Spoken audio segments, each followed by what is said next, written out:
2000 रुपए का नोट हो और एक हाथ में 2 रुपए का सिक्का हो, और अगर दोनों मेरे हाथ से गिर जाए, मुझे बताइए आवाज कौन करेगा, नोट या सिक्का? ऑफ कोर्स सिक्का। चिल्लर ही आवाज किया करते हैं। जब वैल्यू बढ़ जाती है तो ऐसी आवाजें नहीं होती। दैट मीन्स आप कनेक्ट कर सकते हैं अपनी लाइफ में। जो लोग आपको बार बार नेगेटिव बोलते हैं, कोसते हैं, समझ लीजिएगा वो चिल्लर है।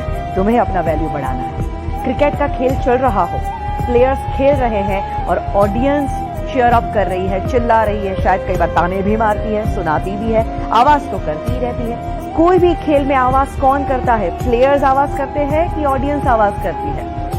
ऑफ कोर्स ऑडियंस आवाज करती है। दैट मीन्स अगर आपकी जिंदगी में बहुत लोग आवाज करने लगे तो समझ लीजिएगा आप सच्चे खिलाड़ी हो, और वो अभी भी ऑडियंस ही है। एंड जब आपके अंदर ये एटीट्यूड आ जाएगा ना, आपको कोई रोक ही नहीं सकता।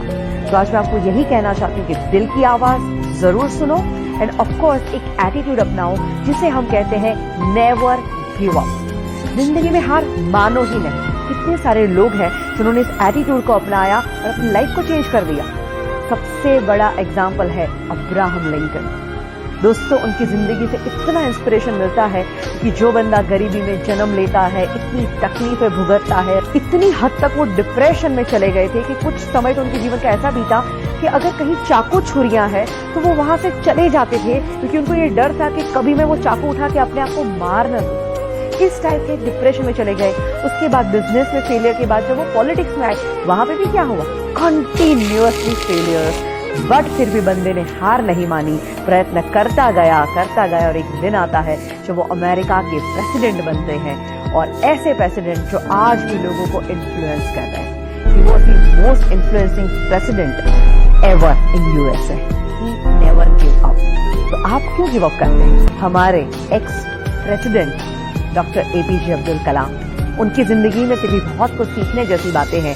वो पायलट बनना चाहते थे और वो इंटरव्यू देने के लिए गए थे, और जब रिजल्ट आता है 9 लोग थे, 8 लोग सिलेक्ट हो जाते हैं और वो अकेले बंदे थे जो रिजेक्ट हो जाते हैं। इतना दुख होता है और उदास होकर वो एक कोने में चले जाते हैं और बैठे हैं, और वहीं से एक इंसान गुजरते हैं और वो उनको चेहरे से ही देख के कहते हैं कि बेटा तू क्यों इतना उदास है? वो कहते हैं कि मैं क्या करूं, आज मेरा इंटरव्यू था, 8 लोग सिलेक्ट हो गए और मैं अकेला रिजेक्ट हो गया। इससे बुरी बात क्या हो सकती है? तो संत बड़े प्यार से कहते कि बेटा शायद तू अभी समझ नहीं पा रहा है, और शायद हो सकता है ऊपर वाला तुझे उससे भी बेहतरीन कुछ देना चाहता है।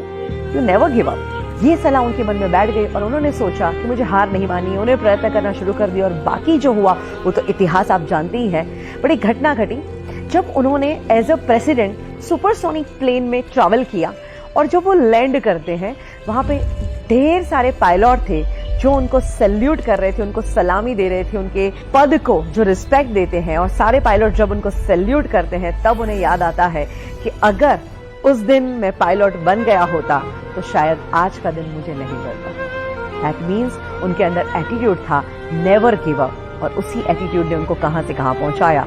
और सोचिए दोस्तों, अगर यही एटीट्यूड आप भी अपनाएं तो हम लोग कई बार चीज गलत ना हो जाए, मुझसे गलती ना हो जाए, इस डर से भी बहुत कुछ नहीं करते।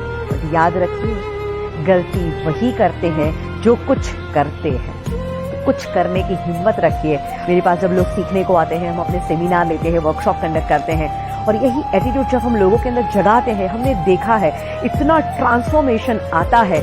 जिंदगी के वो माइनस फेज में चल रहे थे और जब वो एटीट्यूड जिंदा हो जाता है और आज वो टॉप के शिखरों पे बैठे हुए हैं। Today is hard, tomorrow can be verse, but never give up, because the day after tomorrow will be the sunshine.